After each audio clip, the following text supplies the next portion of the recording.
Isang mapagpalang araw sa inyo lahat mga kaibigan at sa video na ito ay pag-uusapan natin kung kailan at saan naisulat ang aklat ng Revelation.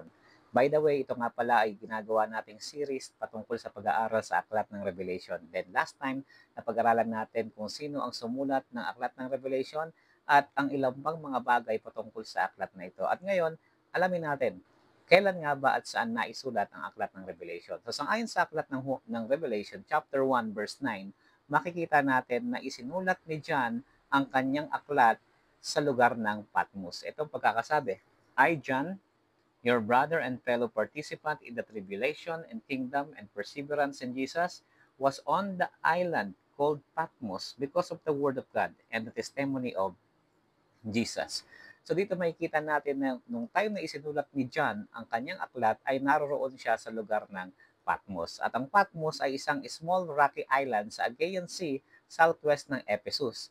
At ang island na ito ay meron siyang 10 miles long and 6 miles wide at its widest part. So madaling salita, hindi siya ganoon kalaki at kalawak na isang isla. At ang island na ito ay nagsiserve bilang labor camp na kung saan ang Roman authorities ipinapadala nila doon yung mga offender, yung mga nagkasala o yung mga may krimen na nagawa sa kanilang territory. So, kumbaga sa ating kapanahunan ngayon, masasabi natin na ang island ng Patmos bilang isang labor camp ay kapareho ng Alcatraz na kung saan yung mga heinous crime na mga nagawa ng mga tao, ipinapadala sila sa lugar na yon. At dito makikita natin, based na rin sa verse 9, na si John ay naipatapon sa lugar na ito ng Roman authorities dahil sa kanyang faithfulness in fulfilling his mission.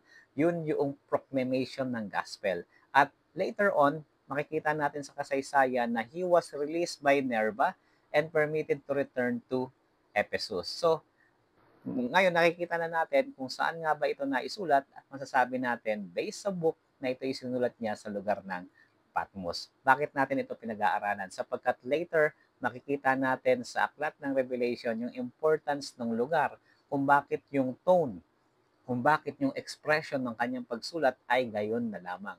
So ngayon, tignan natin, kailan nga ba naisulat ang aklat ng Revelation? So according to majority of scholars, they believe that the book of Revelation was written around 95 AD. Ito ay malapit bago matapos yung paghahari ni Emperor Domitian. Pero, bagamat ganon, meron pa rin ilang mga nag-a-argue na kung saan sinasabi nila na naisulat daw ang aklat ng Revelation during the time of Nero around AD 54 and AD 68 sapagkat tinitingnan nila na yung pangalan kasi ni Nero kapag yan ay kinumpute gamit ang Roman numerals number papatak siya ng 666 na kung saan ito naman yung very number of the beast in Revelation 13 verse 18. At meron nga silang legend na nagsisirculate that time na kung saan nakita daw nila si Nero na nag-appear sa east after ng kanyang kamatayan. So, etong types ng argument na ito ay based lamang sa haka-haka, a sheer conjecture. At isa pa, yung persecution na pinagawa ni Nero during his time ay more on personal nature at based lamang sa kanyang insanity of some kind. So therefore, general scholarly consensus holds that Revelation was written during the time of Domitian around AD 81 to AD 96 na taon. And thus, the gospel was written after the revelation. So sa madaling salita, nauna muna itong revelation bago yung gospel. At kailan ito? Sang-ayon sa majority ng mga Bible scholars is around 90, 95 or 96 AD. So itong date na ito sa pagsulat sa aklat ng Revelation ay much preparable for several reasons, for a number of reasons. Number one, si John ay nag-stay muna sa Jerusalem for a number of years.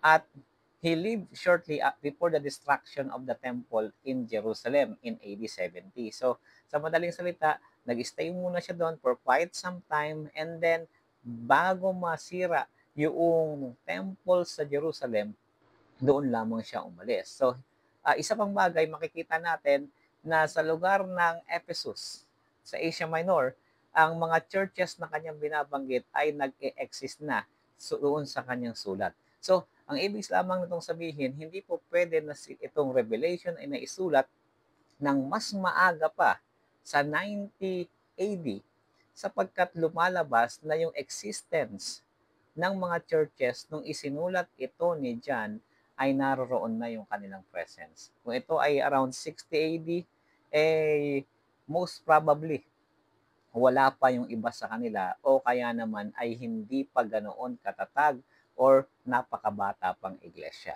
Ano po? Kaya yung early dates does not fit in that historical situation dahil ang churches sa Asia Minor ay hindi pa naitatag until the early 60s. Ano? So, yun yung unang reason. Pangalawang reason, ang mga early Christian writers, kasama sila Irenaeus, yung disciple ni Polycarp, na kung saan ay disciple naman ni John, na disciple ng ating Panginoon, ay naniniwala na ang Revelation ay naisulat nung panahon ni Domitian. Ano po? So, madaling salita, meron tayong mas malapit na reference or na person na nagpapatotoo na si John ang sumulat nito nung time na ang nagahari ay si Domitian. Then pangatlo, ang Book ng Revelation ay naisulat sa panahon na ang mga Christian ay nakakaranas ng matinding kapighatian at pressure dahil sa kanilang pagtanggi sa pag-comply sa mga popular demands na hinihingi ng emperor. Yun yung tinatawag nating worship of the emperor. So, kung papansinin nga natin, based sa history ng Roma, ay si Gaius Caligula noong AD 37 to 41 ang kauna-unahang emperor na nag-demand ng worship para sa kanyang sarili. At yung sumunod dito ay walang iba kundi si Emperor Domitian. Siya rin yung sumunod na nagre-request or humihingi, nagde-demand na siya ay dapat na i-worship. So, kaya nga sabi, it was under this emperor that the question of emperor worship became for the first time a crucial issue for Christians. So, malaking issue sa kanila yon sapagkat kung hindi nila i-worship ang emperor during their time, ay mawawalan sila ng social status.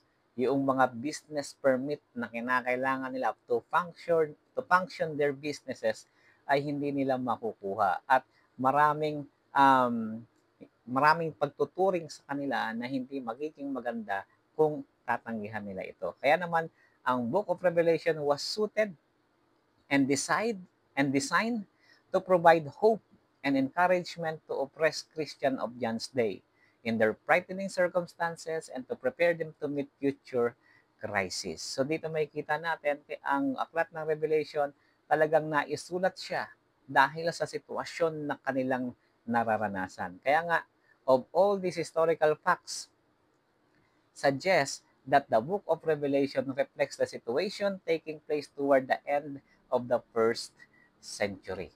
Ano po? So, ngayon, sa ating pag-aaral ay dalawang bagay muna ang ating bibigyang diin. Una, isinulat ni John sa lugar ng Patmos, kung saan isang lugar ng exile, ipinapadala yung mga taong itinuturing na naka-offend or nakagawa ng kasalanan sa mga Roman authorities. Pangalawa, ito ay naisulat during the time of reign ni Emperor Domitian, around 95 to 96 AD. Then, next video natin, pag-uusapan natin yung purpose ng Book of Revelation. Bakit nga ba ito isinulat? Para saan ang pagkakasulat ng aklat ng Revelation? So, sa ngayon, yan muna ang ating pag-aaral at magandang araw sa inyong lahat at God bless po.